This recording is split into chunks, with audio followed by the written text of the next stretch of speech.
자, 그런가 하면 이번엔 이 민주당 경선 소식도 좀 전해드리겠습니다. 민주당은 조용합니다.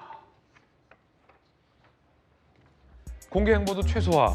그러네요. 주로 이제 SNS 녹화 영상 통해서 메시지 전달. 지난 대선에는 경선 토론 17번, 올해는 2번. 조용한 모드로 이어갈 것이다. 위험 요소, 리스크를 최소화하려는 전략 아니냐라는 얘기도 나오고 있습니다. 김용호 의원님, 네. 조용하네요. 네. 전략입니까? 전략이기도 하고 현실이기도 하고. 현실이기도 하고 네. 전략이기도 하고. 네. 지난번 출마 선언문도 넷플릭스 다큐멘터리 형태로 발표하지 않았습니까? 그래서 막 대중을 모아놓고 또 국민들이 혐오하는 국회를 배경으로 하는 것보다는 국민들과 아이 컨택을 하면서 1대1로 대화하듯이 그리고 국민들의 얘기를 듣는 그런 모습으로 연출을 하자. 그리고 복장도 이런 정장과 넥타이보다는 와이셔츠에 니트를 해서 좀 더 부드러우면서 국민들의 얘기를 듣고 아이 컨택을 하면서 이렇게 편한 곳에서 얘기를 나누는 그런 모습을 연출하자고 해서 그렇게 만들었는데 반응이 상당히 좋은 것 같습니다. 그리고 이재명 대표를 둘러싼 여러 가지 테러라든지 이런 폭력에 관련된 제보들도 많이 들어오고 있고 실제 경찰에서도 경비를 강화를 하고 있습니다. 그런 속에서 대중들이 많이 모이는 곳에 가면 많은 사람들을 불편해 할 수 있는 그런 또 객관적 상황입니다. 그래서 그런 대중들과의 접촉은 현실적으로 경험 문제라든지 여러 부분이 있기 때문에 좀 줄여나가는 걸 하고요. 실제로 이 머리 염색 색깔도 바뀌었네요. 예, 모든 것을 친근하고 부드럽게 밝게 1대1로 시민들과 대화하듯이 이런 컨셉으로 만들었다는 말씀 다시 한번 드리고요. 그리고 이제 지금은 SNS 시대입니다. 그래서 과거처럼 많은 곳에서 궁중을 모아놓고 집회를 하는 것이 과연 얼마나 효과가 있을까라는 것은 지속적으로 고민했던 부분이거든요. 그래서 우리가 새 후보가 있으니까 새 후보가 합의를 한다 그러면 전체적으로 모이는 것은 줄이고 주로 SNS를 활용한 본인의 공약과 의사를 제대로 전달만 할 수 있다 그러면 충분히 선거운동에 효과가 있지 않을까라는 겁니다.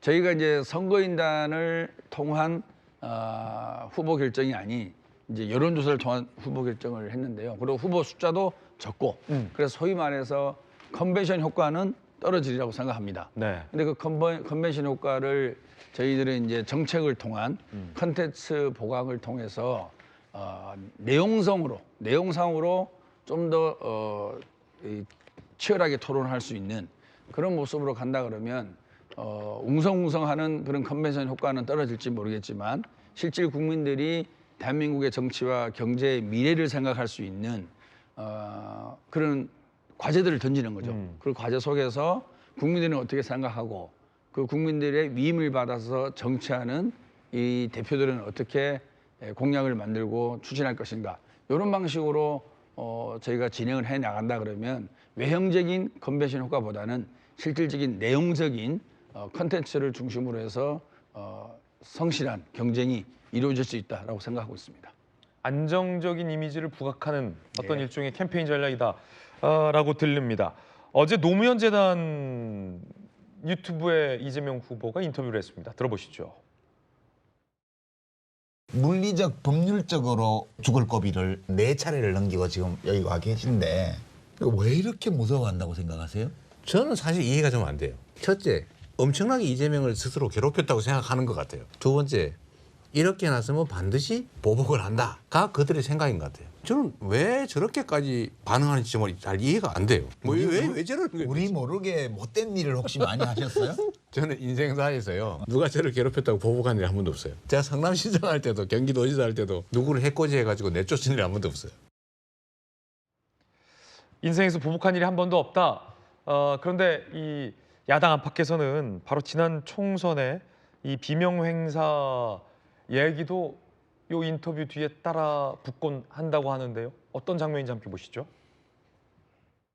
공정하고 합리적이고 민주적인 당 운영을 위해서 우리 박용진 후보도 공천 걱정하지 않는 그런 당 확실하게 만들겠습니다.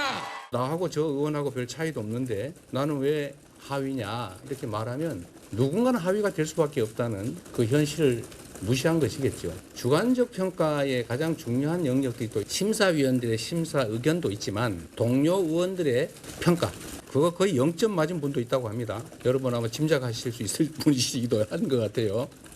0점. 동료 의원들이 그렇게 평가한 겁니다. 저기서의 빵점은 박용진 전 의원이었는데 물론 이 뭐 양태진 변호사님 당에서는 시스템 공천 때문에 저렇게 된 거다. 비명 행사도 아니고 뭐 보복 공천도 아니다라고 지금 부인하고 있는 입장이잖아요. 그렇죠. 사실 뭐 민주당이 이제 굉장히 시스템 정당으로 이제 거듭났고 그래서 지난 총선이라든가 뭐 지방선거 때도 이제 굉장히 이제 그 그러니까 한 사람의 뭐 의사만으로 이렇게 뭐 공천이 좌우될 수 있는 그런 구조는 아니고요. 굉장히 심사위원회 구조라 그 평가라든가 아니면 동료원들의 평가, 주관적인 정성적 정량적 평가가 모두 다 종합이 된 그런 점수로 이제 경선 룰도 정해졌기 때문에 뭐 말씀대로 뭐 그런 면에 있어서 보복한 적이 없고 뭐 그런 누구를 떨어뜨린 적이 없다라고 한 말씀이라고 생각을 하고요. 실제로도 그렇게 운영이 되고 있습니다. 그렇기 때문에 뭐 마치 그거를 뭐 비명 행사라는 표현을 하는데 뭐 이제 물론 굉장히 능력 있고 역량이 있지만 이제 공천에 안 되신 분들을 정말 안타깝게 생각을 하죠. 하지만 그 제도를 지키는 게 더 중요하다고 생각을 하고요. 이번 사실 뭐 탄핵 윤석열 정부 탄핵이나 비상계엄 이런 사태들도 결국 그런 시스템, 정부의 시스템과 법치주의가 제대로 작동하지 않았기 때문에 결국 이런 사달이 일어난 거거든요. 그렇기 때문에 뭐 이제 시스템을 지키고 그걸 계속 뭐 공정성에 문제가 없도록 잘 조율을 해나가는 것이 이제 민주주의 정당의 모습이라고 생각합니다.